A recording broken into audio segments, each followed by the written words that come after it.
satunya membaca juga. Jadi membaca tidak hanya melalui teks, dari pengalaman itu juga namanya membaca.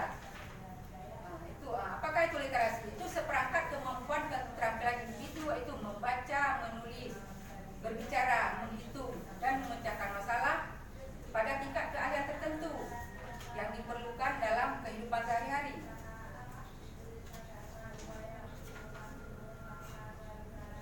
Dan latar belakang dalam karya nyata ini yang saya sajikan yaitu pertama faktor intern. Di mana sini faktor internnya itu peserta didik itu sendiri, yaitu warga belajar pakai C Cakradonya di SPNF SKB Kota Banda Aceh. Nah, kemudian dari mana kita lihat faktor internnya? Apa saja itu yang dari faktor intern, yaitu sebagaimana kita ketahui bahwa UPTD SKB Kota Banda Aceh itu juga kami ada ada asrama itu aula, kan sering aula itu dipakai untuk kegiatan-kegiatan pertemuan baik dari dinas, dari luar dinas. Nah, di situ apa yang kita lihat dari kegiatan setelah memakai gedung aula itu? Kita lihat di situ kotak-kotak kue berserakan, air aqua botol-botol aqua mineral, kemudian kotak-kotak kardus aqua itu yang air mineral itu berserakan. Nah, jadi kita mengambil satu inisiatif bahwa kenapa tidak dari kardus-kardus bekas itu kita manfaatkan untuk suatu keterampilan karya nyata untuk warga belajar, kenapa tidak?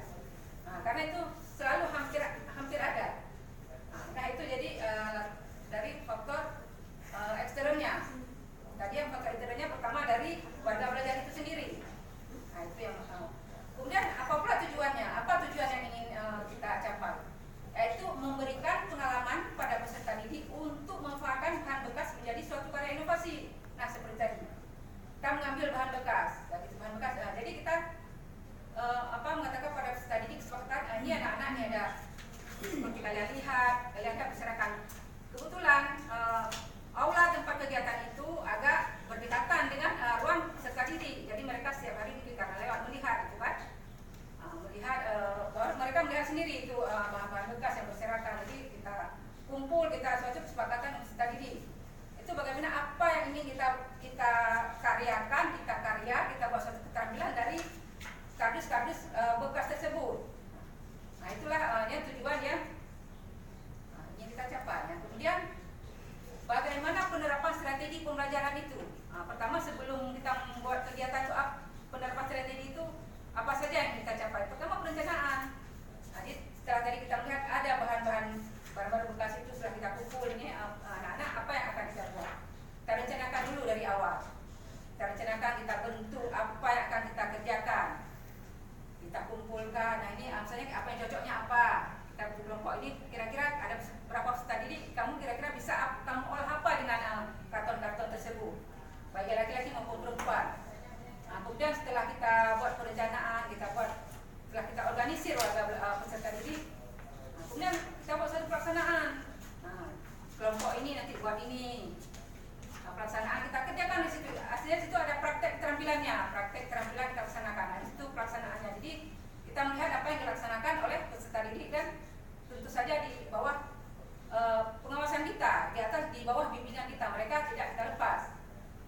Kemudian dampak dari pelaksanaan kegiatan terhadap kegiatan yang mereka laksanakan itu apa aja? Berarti untuk mereka sendiri bahwa inilah manfaat dari bahan bekas yang biasanya kita lempar-lempar, kita buang-buang hingga menjadi sampah. Nah, inilah dampaknya, inilah manfaat yang kita dapatkan dari hasil dari pengolahan tersebut.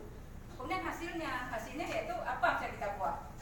Kotak tisu misalnya, kotak pensil. Nah, ini seperti yang ada salah satu dikerjakan oleh peserta didik yaitu kotak pensil. Kotak pensil ini sangat sederhana. Nah, ini bahan dasarnya dari kardus aqua. Kemudian ini juga limbah ini dari bahan fotokopi kertas fotokopi mereka ambil. Nah, ini yang sangat sederhana. Sebenarnya ada beberapa, cuma nggak mungkin saya bawa kemari kan, karena besar. Ini yang sangat simple. Ini aja saya bawa sebagai contoh.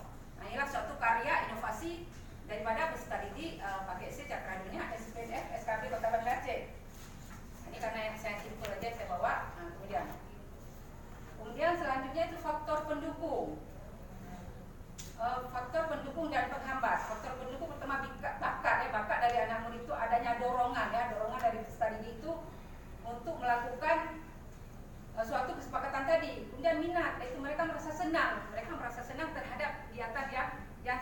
laksanakan. Kemudian keadaan lingkungan belajar, gitu. Sehingga mereka dengan lingkungan berkumpul dengan kawan, nah, itu mereka juga merasa senang.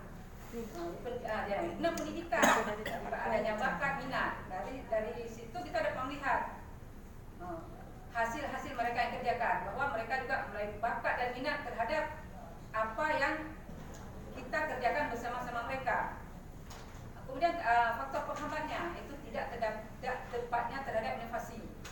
Mungkin ada warga belajar, ada yang senang terhadap kegiatan tersebut, tapi ini karena suatu mata pelajaran, tapi mereka juga mungkin itu hanya sebagian kecil, tapi mereka juga ikut berbau. Kemudian konflik dan motivasi ini, saya ingin membuat ini, kamu ini kadang-kadang jangan ini, atau tidak.